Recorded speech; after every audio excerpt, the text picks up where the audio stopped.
Pilipinas sa may pinakamaraming kaso ng online na pang-abuso. Tinagurian na ngayon ang Pilipinas bilang bullying capital of the world. Isang grade 10 student ang pinagbubugbog sa isang paaralan sa Isabela City, Basilan. Ang mitya ng krimen, madalas na pambubuli umano ng biktima. Ayaw lang naman yung bulan siya siya. Siya nila. Marami na ako. Kaya gusto na natin sila tulungan at saan lang mag-aaral.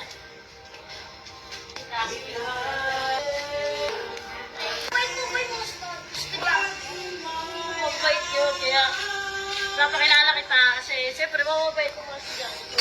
Lalo na din late kasi dahil siya yung batang palaboy sa kanya. Ngayon, kilala ko na siya ng athlete nyo. Mabait siya, tapos napakarami niyang natulungan ng mga bata.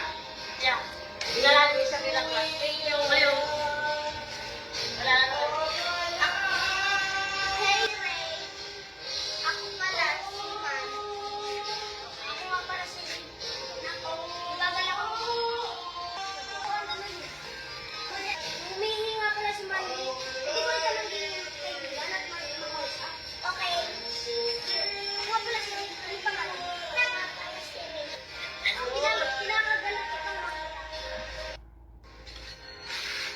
Alam niyo, wala akong makain. Narinig ko yun, wala akong makain. Ako, hirap ko naman. Huwag naman po kayong ganyan. Anong huwag ganyan? Mahirap lang po, pero mabait po ako. Huwag po kayong ganyan. Wala po kami makain. Huwag naman po kayo ganyan. Kasi wala po makain yung tao. Hinahalo na po kayo. Kasi mahirap ka lang. Sama naman po na sinabi niyo. Diyan ka na nga, ang baho.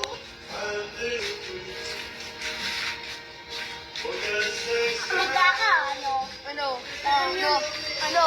Kung kayo ganyan, oh! Hindi na po kaya ko. Ano na po kayo? Ay, nga. Ano?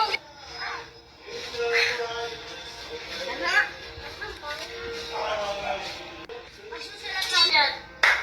Minit ka lang. Ano na yun? Pwede yun. Sipo. Ang i-discuss na rin ngayon ay about dito sa naglari at sa kapala. Ngayon, papakita ko sa inyo kung saan nagagamit ko. Saan nagagamit ko nangyari? Ang putol po ng kahoy. Tama. Basta po na. Ano ba naman to? Lagi itong nakasagot. Pasensya na po ah. Pasensya ka dyan. Tatawagin ko kaibigan ko mamaya po. Bugin kita. Huwag naman po. Pag nagsipong ka kay teacher, bubugin ka namin ng bubugin. Naman po kayo ganito. Ano lang naman po kami rito? Ano nga? Tawagin ko. Stop. Yun. Ano ba ba? Yung ka-classmate natin to, laging hindi ako pinapasagot, siya lagi nagsasagot. Tara, bugbugin natin. Tara!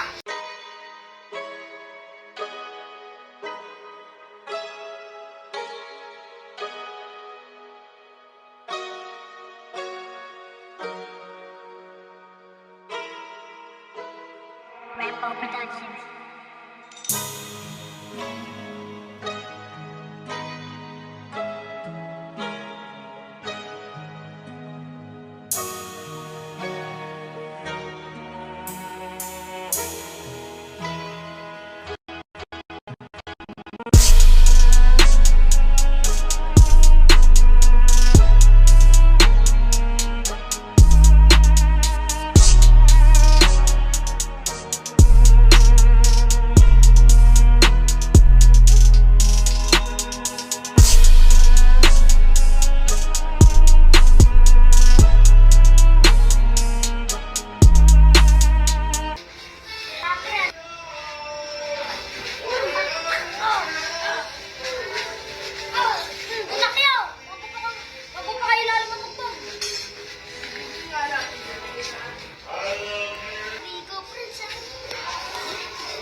Dito.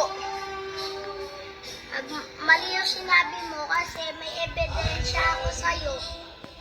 Dito sa CCTV ko, 7 na araw.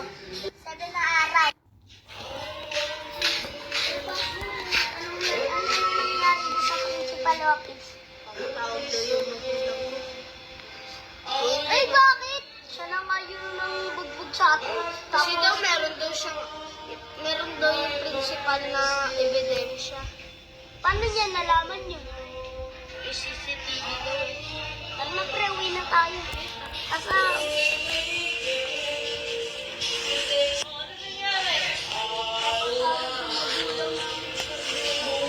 Yan kasi, sabi ko sa inyo, huwag mo yung pag-aral. Hindi nyo ba alam? Nag-transfer rin ang classmate ko sa klase. Hindi nyo ba alam? Siya yung may-ari ng school. Dapat hindi nyo pinupuli, dapat nagmamahalan kayo. Sige. Eh, hindi namin sinabi agad kasi nga. Ay, yun lang. Oh, ano ba happen? Ano nangyari? Bakit daw? Ganito. Bakit? Alam nyo ko bakit pinupuli niyo yung estudyante ng transference? Hindi nyo ba alam? Sa record niya, nag-doon mismo na siyang mga magulang niya, may-ari nito. Pero yung nanay nito, na principal, ayun siya yung may-ari ito. Estudyante yung transference. Kaya, sorry kayo sa estudyante. Bakit hindi mo agad sinabi? Kasi hindi nga namin sinabi, kasi alam ko na mabait din naman kayo. Pinakita ko lang sa kanya na mabait kayo at mabait ko kayo. Pero hindi ko alam na hindi pala mangyayari. Diba? O kaya mag-sorry na kayo doon. Ay sa mag-suspended pa kayo.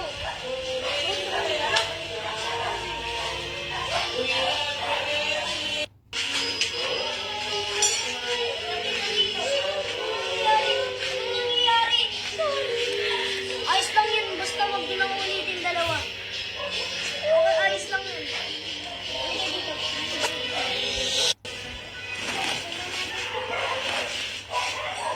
O, pare, yung ginagawa niyo dyan? Leaders, kami pare. Natulungan din na kayo. Hindi, wag na. Wag na. Ito, na naman nila. Tapos tayo naman kami.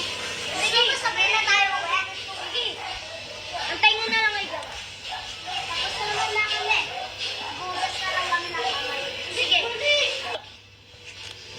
Naalala niyo ba dati, te? Nung pinagalitan kayo, pumunta kayo ng principal office. Ba't ko ba sige ginawa yung dati? Hindi naman namin alam. Sige, wag na natin yung pag-usapan. Umuwi na tayo.